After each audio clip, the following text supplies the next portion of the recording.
Well, it is a unique pleasure for me to be joined. I've always enjoyed catching up with our next guest. This is the first time I've been able to talk to him and call him an NBA champion. But selfishly, it means more because, as you guys know, I am a massive Phoenix Suns fan. And now he is a part of the Phoenix Suns and hopefully about to become a two-time NBA champion. He is the pride of Calvert Hall. He's Baltimore's own, Mr. Damion Lee, and he's back with us on GCR. Damion, it's Glenn in Baltimore. It's so great to catch up, man. Thank you for taking the time for us.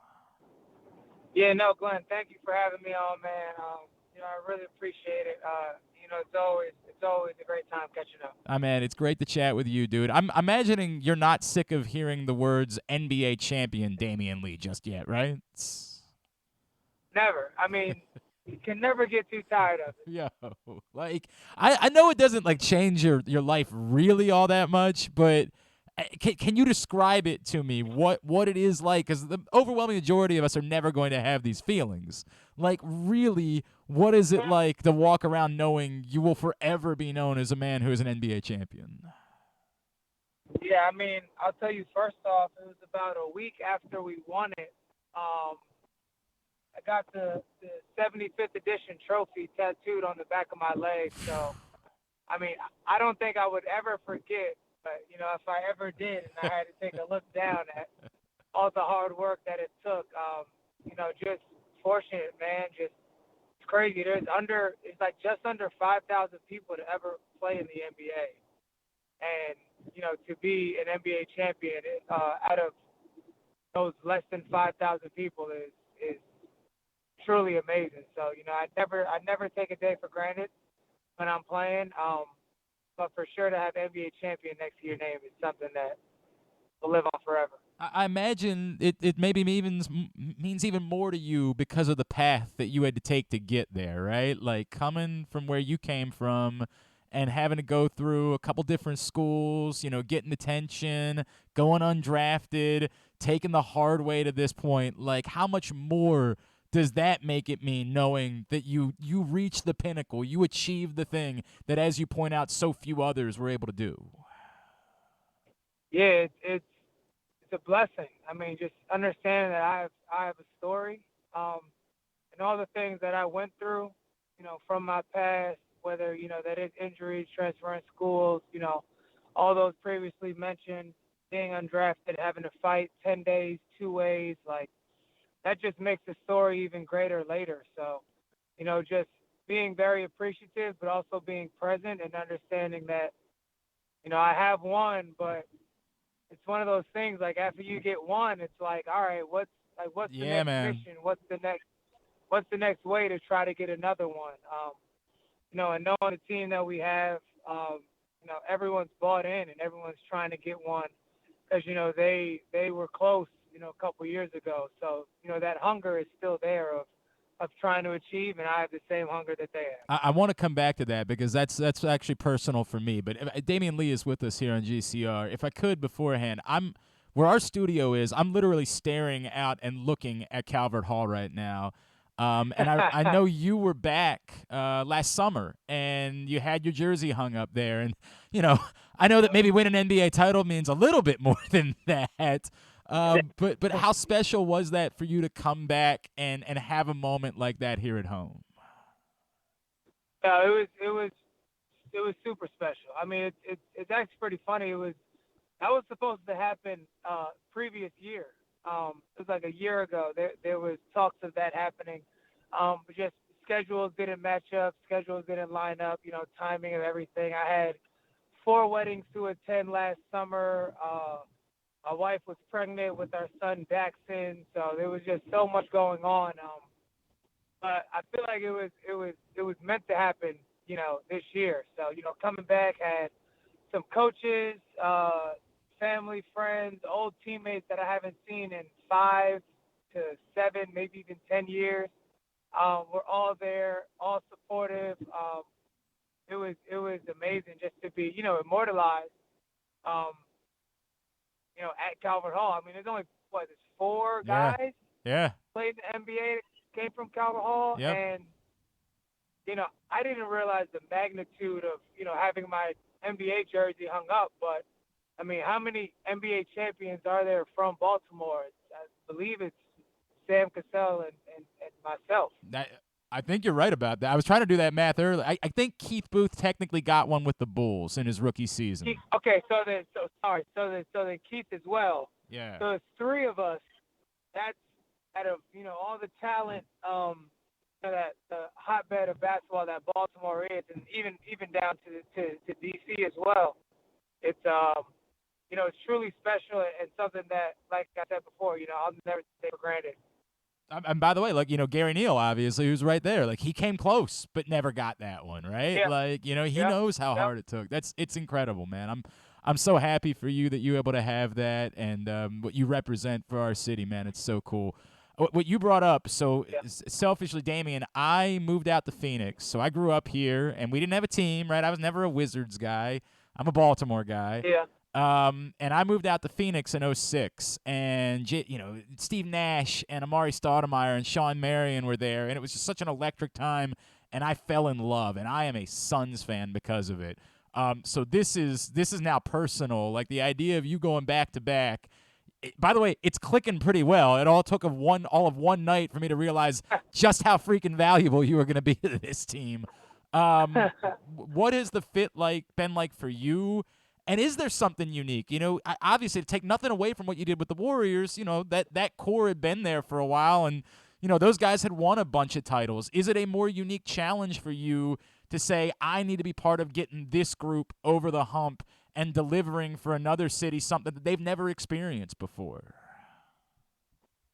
I mean, that's a good point to bring up, but I don't really take on that pressure or that expectation.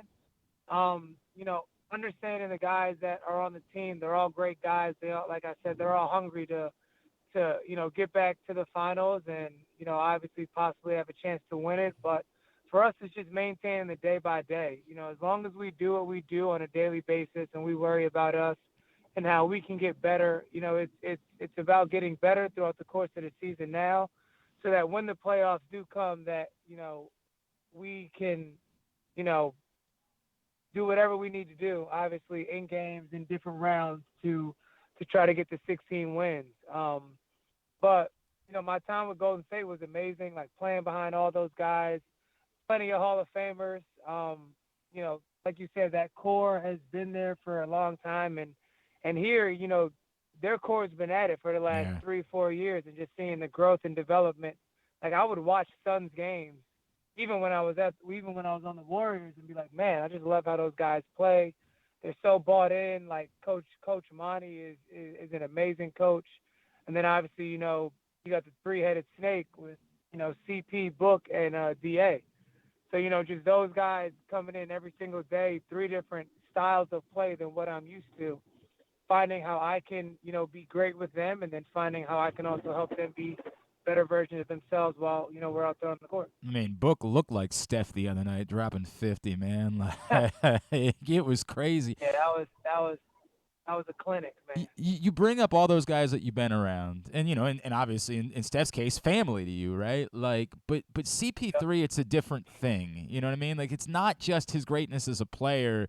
It's what he's meant as a leader for the union and the roles that he's taken on. And I know some people, it's funny you say snake, because I know a lot of people think of him as a snake because he will get under your skin playing against him. No. What's it been like being around that dude and just uniquely soaking up everything that he has been through in his life in this sport? Yeah, no, C has been great to me, man. Just, obviously knowing about him from afar, being a competitor, playing against him. But, being around him, like, what people don't understand is how much of, obviously he's a leader. He respects the game and, respects people who respect the game and understand the game. And I think that's where, a lot of our mutual interest comes from. But then also just his off the court endeavors as well. Like, he's an amazing businessman. Just trying to learn little tidbits from him about how, whether it's things he invests in, which I learned, a decent amount from Andre Iguodala as well. Sure. But just, things about investing, just about, your off the court, your brand, endorsements, partnerships, whatever comes with that, just learning how to navigate that side of life. but yeah, I mean, on the basketball court, like, guy's a winner. Just wants to be known as a winner. As a leader, he's hard on guys, but he expects that, you know, in return, and just a matter of doing whatever it takes to try to win. That goes for him. That goes for Da. That goes for Book. I mean, Mikhail's been a winner probably since he was 5. Honestly, Yeah. I mean, even at Villanova, Yep. everything. But just have pros, a pro's pro, just that pro mentality, that mindset of, how can I get better every single day, and how can we help the team get better? So this is the important question. Just another minute or two here with Damion Lee, the pride of Calvert Hall. He's with us on GCR. If it ends up being Warriors Suns in the Western Conference Finals, have you had a conversation with your wife? Like, is she allowed to do the split jersey thing, or is it like, no, we're doing Suns gear in the Western Conference Finals? There's gonna be none of that split jersey stuff. I mean, she can do whatever she wants. We know where we both lay our heads at night. Right. I can't. I can't try to tell her no. Don't root for family. I mean, because at the end of the day, it's kind of like the what was that? A couple years ago, it was Warriors, Trailblazers, and Oh, the Curry. Sonny Yeah, and Dale yeah, had right, yeah. right. They had a split jersey, and then like one game, guys are walking in. Oh, not guys, but families walking in with Portland at Portland, and then the next game they're walking in with Warriors stuff at Golden State. So I get it. I'm not too pressed or worried if that does come to fruition. Family is family. That's what matters most. I Exactly. completely understand that. And look, man, I just hope it plays out that way. I mean, whoever you guys are playing in the Western Conference Finals, I hope it plays Yeah. out that way for selfish reasons. Yeah. Damien, what can we plug for you, man? What do you have going on? I know you go back and do events in Louisville, and you've been very involved there. Is there anything that we can plug for you, charity-wise, social media? What can we get plugs in for? Yeah. So I have my nonprofit, the Leeway Foundation. We're in the process of doing a Christmas party for this all girls school that we work with, Grace James Academy, which is in Louisville. We paid for electricity bills in Baltimore. Planning on doing court renovation in Baltimore as well. That's the philanthropic side, through our nonprofit stuff. Myself and my mom really spearhead that. It's awesome. And then also, one of my best friends and I started our brand called Daily Deposit Crew, which on Instagram is at Daily Deposit Crew, online dailydepositcrew.com. We have a lot of gear that we have more like athleisure wear currently. Hoodies, sweats, shirts, joggers of that nature, beanies, dad hats, bucket hats. So really just trying to continue to expand our outreach of our brand. And the mission behind Daily Deposit Crew is every single day. Obviously, we all have jobs. We're all trying to put in our work, on a consistent level, but some people try to say, I want to be 1% better today. But if you look at the grand scheme of it, if you're trying to be 1% better, then after 100 days, you should, reach your limit and be where you should be, wherever that is. But for us, it's about continuing to put your work in, get those deposits, and understand that the crew aspect is, your friends, your family, the people that, are your ride or dies, the people that, you're always with, that you're talking to, whatever it is, maybe that group chat. But just that constant work of every single day, holding yourself accountable, holding them accountable, and uplifting them, maybe for something that they're going through. But that doesn't just apply for sports. It applies for, radio talk show hosts. It applies for teachers. It applies for barbers, coaches, doctors, nurses, mechanics, whatever that realm or whatever that, phase of life that people are in. That's what Daily Deposit Crew is all about. It's awesome. That's awesome, man. I love that. Damion Lee, again, on Twitter and Instagram, it's just Damion Lee, but replace the O with a 0 if you're not following. Yes, I know you that first night you were responsible for waking up a baby somewhere else, but I'll tell you, my house didn't look that much different. I was just up and screaming and yelling The exact same way, man. So happy for you. Congratulations on the title. May you win about 5 more now in Phoenix, my man. Thank you for I'd taking the love it. time for us. Yes, sir. I appreciate you, brother. Good luck with everything, and maybe when we come out to DC, try to catch up or do something. I think that's in about a month, actually. So, we'll figure it out. Hey, Damion, we'll hit stop.